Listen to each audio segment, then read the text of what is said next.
Hindi pa maibibigay ang hinihinging umento sa sahod ng mga manggagawa sa paggunita ng Labor Day sa Mayo 1. Reaksyon nito ng Department of Labor sa 85 pesos kada araw na umento na hinihingi ng Trade Union Congress of the Philippines. Ayon sa DOLE, may mga basihan para may sakatuparan agad ito. Alamin natin kay Jackie Sai.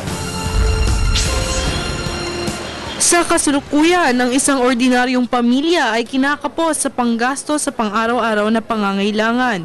Dahil sa patuloy na pagtaas ng pangunahing bilihin, todo kayod at pagsasakripisyo ang mga nagtatrabaho, ngunit hindi pa rin sapat ang inuuwing pera sa kanilang mga pamilya.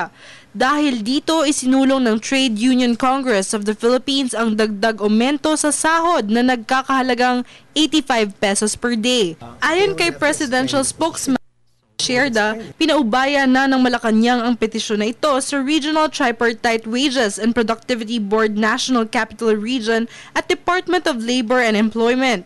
Kung susundin ang proseso ng Wage Board, ang inaasahang pagtataas ng sweldo ay siguradong hindi maibibigay sa mga empleyado sa darating na Labor Day.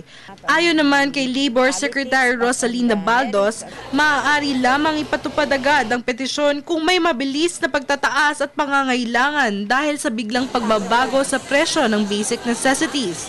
Sa ngayon, hindi pa raw sila nakakakita ng ganitong pangyayari kaya hindi maibibigay ang hinihinging dagdag aumento.